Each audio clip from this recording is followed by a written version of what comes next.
हमारे साथ संवाददाता पहुंचाएंगे हम तक। राहुल मिश्रा दिल्ली से मौजूद हैं, प्रिया पांडे भोपाल से जुड़ गई हैं, रजनी ठाकुर रायपुर से हमारे साथ हैं, अजय दुबे जबलपुर से जुड़ गए हैं। सबसे विनीता राज अर्थशास्त्री हैं, वो भी हमारे साथ जुड़ गई हैं। बहुत स्वागत है विनीता राज जी आपका। सबसे पहले राहुल का रुख कर लेती हूँ। राहुल हमारे साथ जुड़ेंगे, राहुल से जानकारी जरूर लेंगे, लेकिन सबसे पहले प्रिया पांडे का रुख कर लेते हैं। भोपाल से हमारे साथ मौजूद है प्रिया। आप एक महिला, मैं भी एक महिला, और हमारे साथ अभी जो पैनल में जितनी भी नजर आ रहे हैं, सिर्फ अजय को छोड़ करके सभी महिलाएं हैं। महिलाओं की सबसे ज्यादा उम्मीदें क्या है आज? देखिए, बिल्कुल जब बजट पेश होता है कीर्ति, तो जो हमारी आधी आबादी है वो पूरी उम्मीद करती है कि कुछ ना कुछ ऐसी घोषणाएं की जाएं जिसकी सीधी राहत उनके किचन तक पहुंचे। और क्या महिलाओं की उम्मीदें हैं, उनसे बात करते हैं। क्या एक्सपेक्ट कर रही हैं कि क्या घोषणाएं हों, क्या छूट मिले कि जिसका सीधा असर किचन में देखने को मिले? देखिए, आपने किचन से ही शुरुआत की है, तो मैं सबसे ज़रूरी होता है कि जो बेसिक चीज़ें हैं वो हम लोग बहुत एक्सपेक्ट करते हैं कि वो सस्ती होनी चाहिए।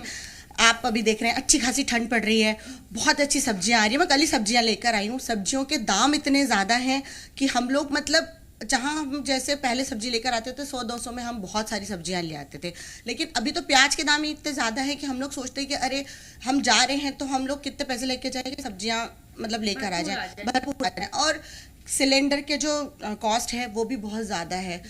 ये सब जो ना बहुत बेसिक चीज़ें हैं जो हमें रोज़मर्रा की ज़िंदगी में हमें ज़रूरत पड़ती है इन सब चीज़ों की। वो कहा जाता है ना, आमदनी अठन्नी खर्चा रुपया। ये बिल्कुल सही बात है, क्योंकि घर का बजट जो होता है ना वो हम ही लोगों पे डिपेंड रहता है। हम हमेशा इतने पैसे मांगते हैं और हमें पता है कि हमें दोबारा मांगने पड़ेंगे, क्योंकि कोविड के बाद से ना सिचुएशन और ज़्यादा वर्स्ट हो गई है। जी बिल्कुल, कोविड के बाद भी ये ऐसा पहला बजट है कि इससे भी ज़्यादा लोगों को उम्मीद है। और भी महिलाएं हैं, इनसे भी बात करते हैं। कोविड का समय बीता है और अब तक जो बजट आया 3 सालों में, कोविड को लेकर राहतें ज़्यादा दी गई। अब कोविड की स्थिति थोड़ी कम है, उससे परेशानियां कम है। क्या उम्मीद कर रही हैं कि किस तरह के से आपके घर तक राहत पहुंचे आज के बजट से? देखिए, मेरे हस्बैंड की जो सैलरी आती है उसमें जो हमें टैक्स रिडम्पशन मिलता है वो आज से 5 से 6 साल तक 1,50,000 की लिमिट्स है। तो आज अगर एक नॉर्मल पर्सन का देखा जाए तो पेरेंट्स अपने हस्बैंड वाइफ और बच्चे की पॉलिसी के ही हम लोग प्रीमियम में इतना पे कर देते हैं, तो 1,50,000 का कितना लिमिट्स रहेगा। और कोविड के बाद से हम सबको ये लगता है कि हम जितने से जितना हो सके ज़्यादा से ज़्यादा सेविंग करें कि कभी भी इमरजेंसी टाइम आए तो हम उसको यूज़ कर सकें। तो सबका सेविंग पॉइंट लेकर बढ़ा है, बट वो सेविंग पे भी हमें अगर टैक्स देना पड़े तो क्या मतलब, क्योंकि टैक्स रिडम्पशन तो 1,50,000 ही है। आज बच्चों का हम स्कूल देखते हैं, हमें सिर्फ ट्यूशन फी का वो मिलता है tax free, but tuition fee के बाद क्या, आजकल हर बच्चे को स्कूल के बाद कोचिंग क्लासेस चाहिए, एकेडमी के अलावा को करिकुलम एक्टिविटीज़। आज हमें ये स्पोर्ट्स जाना है, जैसे मेरे बेटे ने अभी कल ही, तो हमें एक्स्ट्रा इतने एक्सपेंसेस करने पड़ रहे हैं ना, तो जिसपे हमें कोई राहत नहीं है। तो होप तो यही है कि आज के बजट में हमें वो राहत ज़्यादा बढ़ने को मिले। जो स्लैब है उसमें राहत की उम्मीद आप कर रही हैं। आप क्या एक्सपेक्ट कर रही हैं कि जो आज बजट आए? क्योंकि अगर हम दिन की शुरुआत करते हैं तो कहीं ना कहीं किचन से उसकी शुरुआत होती है, और उसी तरह से हमने महिलाओं से शुरुआत करी है। लौटेंगे आपके पास प्रिया। राहुल का रुख कर लेते हैं। राहुल हमारे साथ जुड़ गए। राहुल, टैक्स पेयर्स को बीते बजट में हमने देखा कि उतनी राहत नहीं मिली थी, इस बार क्या टैक्स पेयर्स की उम्मीदें हैं? देखिए, पहले मैं शेड्यूल बता दूं कि 10 बजे कैबिनेट की बैठक होगी, और कैबिनेट की बैठक में जो बजट है उसके ऊपर अंतिम मुहर यहाँ पे लगेगी। और ये जरूर कहा सकता है क्योंकि मोदी सरकार का जो सेकंड पार्ट है उसका ये अंतिम बजट यहाँ पर रहेगा, तो उसमें कई चीजें उम्मीद जरूर ये किया जा रहा है कि सबसे ज्यादा बात किया जाए तो जो मिडिल क्लास है उसको सबसे ज्यादा उम्मीदें यहाँ पर है कि उसे कहीं ना कहीं राहत मिलेगी।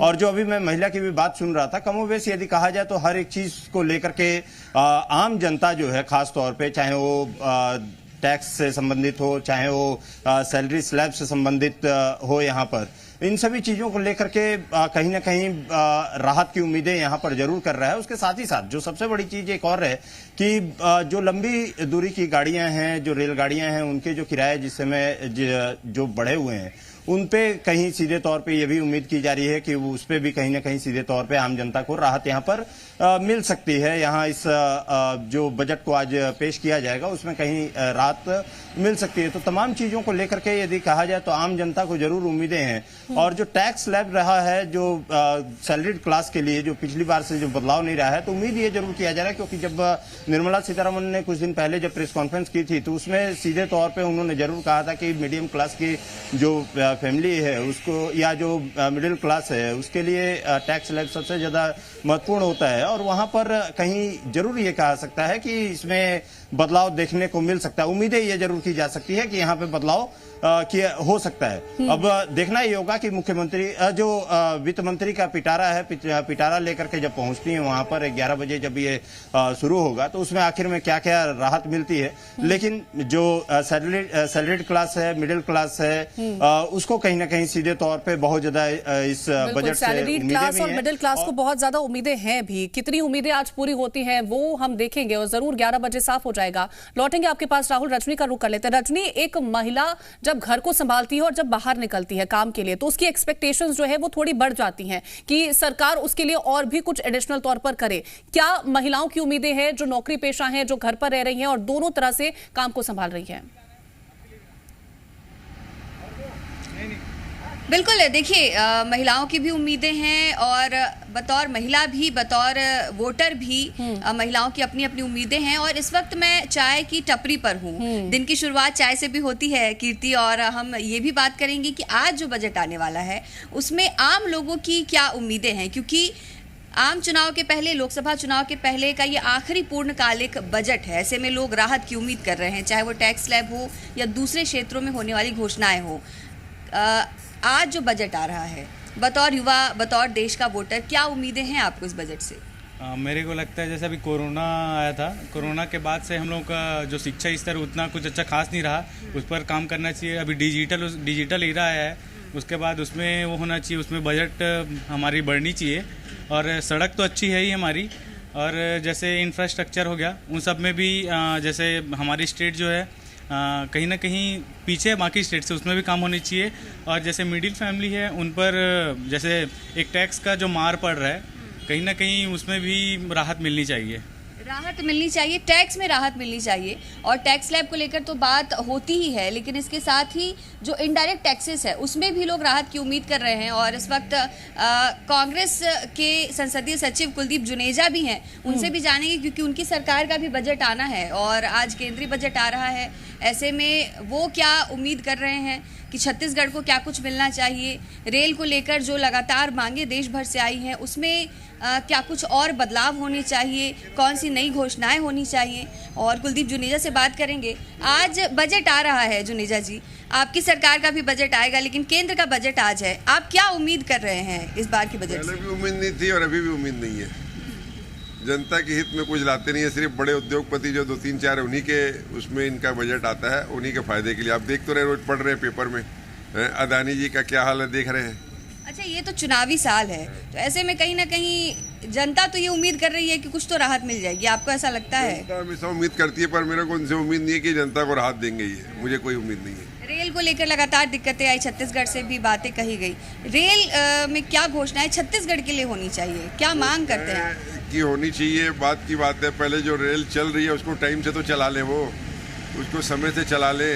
लोगों को उसके जो गाड़ियाँ चल रही थी उसी को चला ले, बहुत बड़ी बात है। और क्या सुविधा देंगे ये, जो आज साल भर से रेल की ट्रेनों का कोई माई बाप नहीं है। कोई ट्रेन कभी कैंसिल हो जाती है, कोई ट्रेन कभी खड़ी हो जाती है। लगता है कि इस बार का भी बजट जो है वो बाकी आम जनता को राहत देने वाला नहीं होगा, झुंझुना पकड़ाएंगे। और बजट आने के पहले उन्होंने ये बात कही है। अब आम लोगों से भी बात करते हैं। क्या करते हैं भाई साहब आप?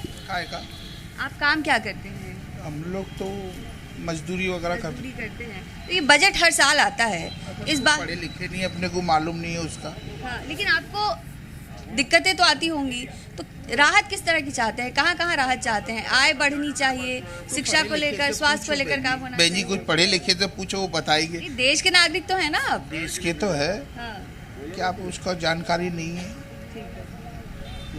देखिए कई लोग जो हैं वो निराश भी हैं कि हर साल बजट भले आता हो लेकिन कोई बहुत बड़ी राहत उन्हें मिलती नहीं है। बिल्कुल, तो रजनी आपके पास लौटेंगे और जानेंगे भी कि जो लोग वहां पर मौजूद हैं छत्तीसगढ़ में उनकी क्या उम्मीदें हैं इस बजट से। अजय दुबे का रुख कर लेते हैं, जबलपुर से हमारे साथ मौजूद है।